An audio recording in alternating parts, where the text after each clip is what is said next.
唔怕賊偷，最怕賊掂嘅印度，今次真係要下死手啦！呢個絕對唔係危言聳聽。同係最近，印度三大頂級財閥信實工業 Reliance 為單塔 Vedanta 同埋阿弟 Adani 居然破天荒咁聯手，帶住幾十間企業大軍壓境殺入稀土賽道。印度搞製造業咪一直都喺度鬧笑話咩？連個手機殼都整唔明白，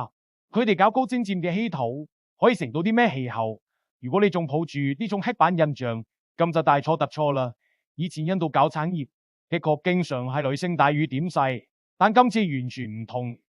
佢哋將能源、礦業、港口基建，甚至國家級嘅資本庫，殺個印度最核心嘅命脈資源，全部瘋狂咁掟晒落稀土呢個泥潭度。呢啲邊度係搞咩企業聯盟啊？呢個分明就係一場舉國體制嘅極限豪賭。呢三大巨頭到底有幾恐怖？信實工業嗰個係印度嘅能源同電信絕對霸主，之前全世界周圍買俄羅斯龐介石有駐守逃離嘅就係佢。阿弟呢，掌握住印度港口、電力同物流嘅超級財團，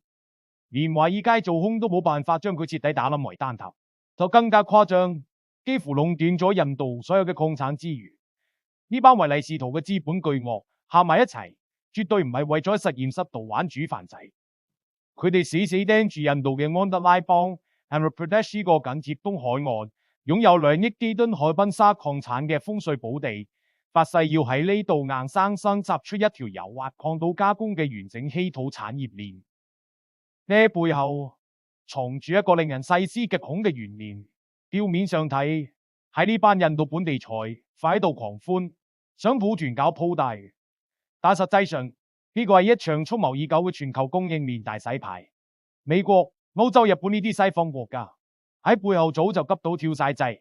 佢哋發夢都想重建一條完全避開中國嘅關鍵礦產供應鏈。等到呢班人正在嗅到呢種地緣政治嘅巨大焦慮，想趁機做呢個風險化嘅急先鋒。但係問題嚟咯，印度真係有咁硬嘅底牌咩？呢班財團掟低上百億嘅真金白銀，唔通真係可以撕開中國喺全球稀土市場上經營咗幾十年嘅絕對防線？我哋跟住落嚟就一層層剝洋蔥，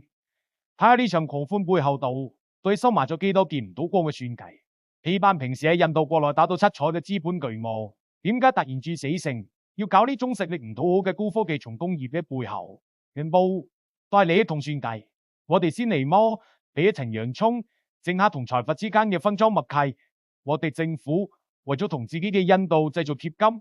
急需一個可以向西方主子邀功嘅政績。於是中央財政大手一揮，直接批准咗700幾億盧比，即係差唔多8億幾美金嘅稀土永磁製造補貼計。安德拉邦更加係畫大餅，宣稱未來10年要掟5000億盧比，資本係嗜血嘅信實工業。阿弟呢，仲有維丹塔呢三大買辦財閥，一聞到呢陣腥味，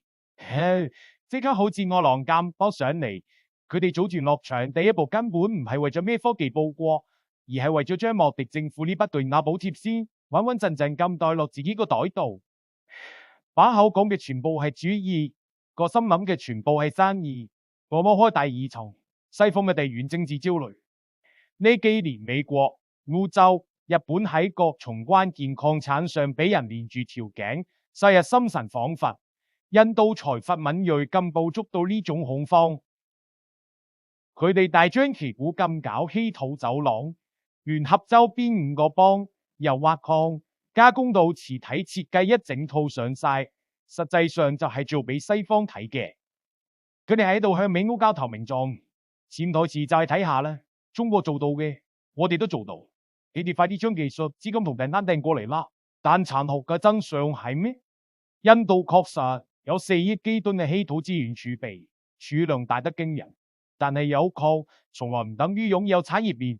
更加唔等於擁有定價權。喺稀土呢個行當入面，真正賺錢、真正可以當成戰略武器嘅，唔係地底下嘅石頭，而係高純度嘅分黐精煉，係金屬合金。皮肖傑永磁體呢種一整套嘅工業明珠，中國手裏揸住嘅恰恰就係呢張全球獨家嘅終極王牌。印度財閥今次眼紅呢張王牌，想靠住拼圖模式強行過關，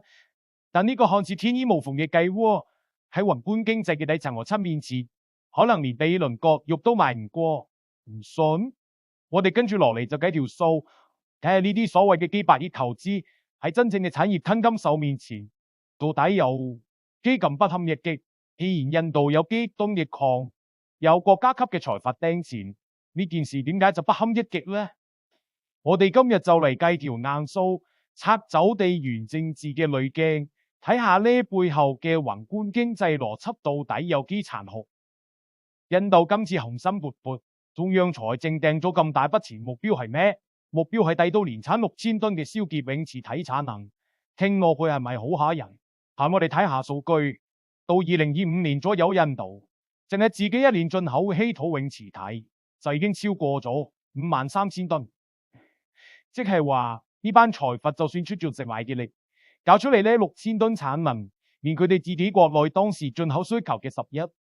2%都填唔滿。如果再計埋佢哋規劃入面到2030年爆發式增長嘅電動車、風電同國防電子製造呢6000噸產能，到嗰時連總需求嘅5%都冚唔住，咁就暴露咗一個致命嘅金融漏洞。稀土根本唔係普通嘅商品，佢係高精尖製造業嘅工業黃金，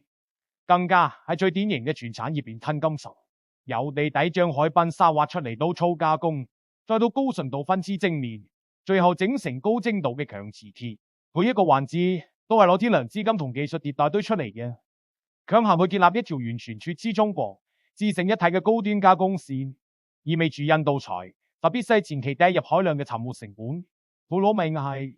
只要你嘅產能規模上唔係你嘅單體生產成本，就一定會飛上天。喺國際金融市場上，資本係最現實嘅，咁就演變成一個可怕嘅資本黑洞。呢邊莫迪政府源源不絕咁用納稅人嘅錢去填補嗰啲效率低下嘅本地公害，嗰邊財閥嘅現金流被死死討論，整出嚟嘅產品卻因為成本太高，純度唔夠，根本冇辦法喺全球市場上同人競爭。一旦呢啲強行拼湊嘅供應鏈開始持續失血，佢拖冧嘅唔單止係財閥嘅報表，更加係印度本身就唔富裕嘅外匯儲備。其實印度面對嘅呢個大坑，全世界想同中國叫板嘅國家都面對緊。喺呢張錯綜複雜嘅金融大棋盤上，其他嘅玩家又打緊啲咩算盤呢？我哋跟住落嚟就扯低尾烏日嗰班盟友嘅遮羞布。其實印度今次大張旗鼓咁跳出嚟做出頭鳥，恰恰係俾全球其他國懷鬼胎嘅玩㗎，打咗一個最生動嘅扮。喺呢張稀土大棋盤上，美國、澳洲、日本表面上日日意住要同印度構建戰略，同盟友一齊打破壟斷，但背地裏全部都打緊自己嘅金算盤。呢幾年西方國家為咗稀土折騰得仲少咩？日本同越南合作咗咁多年，掟咗無數錢入去，結果到依家真正高核心嘅技術依然只能夠鎖喺實驗室入面。日本同澳洲喺馬來西亞搞嗰個萊納斯拉內斯折騰咗咁耐，唔單止飽受環保輿論嘅折磨，而且喺國際市場上依然冇任何定價權。點解？因為佢哋都唔願意承擔產業鏈入面最污糟、最辛苦、污染最大，而且利潤仲極其微薄嘅初級開採同分屍環節。美歐日嗰啲高高在上嘅跨國巨頭，一個二個都想舒舒服服咁坐喺金字塔頂端，去食下由高端製造嘅肥肉。佢只望住印度、越南呢啲發展中國家去做苦力，用佢哋嘅環境同廉價勞動力，去填補最底層嘅黑洞，咁就形成咗一個極其諷刺嘅極限博弈。西方群狼都喺度暗中觀察，將印度當成肆虐嘅白老鼠。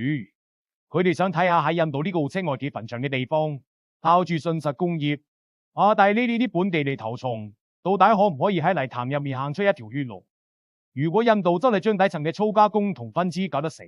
美歐日就會即刻帶住所謂嘅先進技術同資本落場，順理成章咁割韭菜，將高附加值嘅利益全部收割走。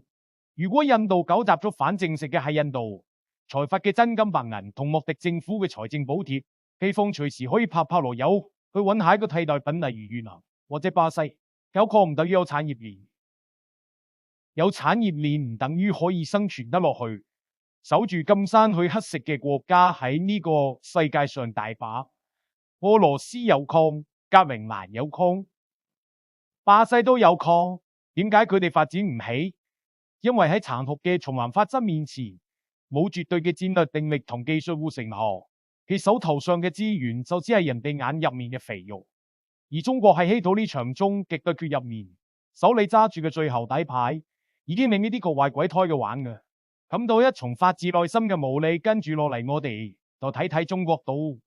底會用咩冷酷手段去應對呢場所謂嘅群狼戰術。面對美歐日印呢啲國家全方位嘅圍堵，可能有人會問：中國今次會唔會慌？短期嚟睇，中國唔單止唔會慌，反而穩如泰山，因為中國喺稀土領會構建啲優勢，係分絲精煉、金屬合金、強磁鐵製造，加上龐大下游製造業客戶呢四位一體嘅絕對冇解防線，技術可以靠時間去研發翻版，但既然係產業喺殘酷嘅叢林法則面前，最終比拼嘅永遠都係成本同價格。印度舉全國財閥之力，折騰10年先可以搞出年產6000噸嘅磁鐵，咁就決定咗佢哋喺呢場漫長嘅追趕期入面，始終處於極度脆弱嘅嬰人期。而房策嘅最高境界，從來唔係將門窗鎖死，而令到差連買飯碗工具嘅成本都負擔唔起。喺未來嘅博弈入面，中國只要根據國際市場嘅動向，稍微將稀土同磁材嘅價格調整到一個精準嘅區間，令佢保持喺印度等個本地生產成本線以下，就可以對呢啲靠住政策補貼強行搭出嚟嘅產業集群造成毀滅性嘅降維打擊。冇咗利潤驅動，嗰啲嗜血嘅產業資本好快就會散水。中國稀土呢張牌唔出手就話，一旦出手就可以打好耐，直到將呢啲跟風嘅脆弱供應鏈喺失血入面徹底搞殺。其實好豐滿，現實好骨感。喺呢場全球關鍵礦產嘅終極拉鋸戰入面，核心技術嘅壁壘同無解嘅成本優勢，係用幾代人嘅汗水同時間做出嚟嘅。想靠住資本並圖同地緣政治嘅得把口，就實現彎道超車。喺冷酷嘅現實主義面前，着定只係一場發春夢。呢期就傾到呢度，點讚訂閱，帶你跳出信息揀貨，用上帝視角睇穿呢盤錯綜複雜嘅利益大棋。下期更難客再見。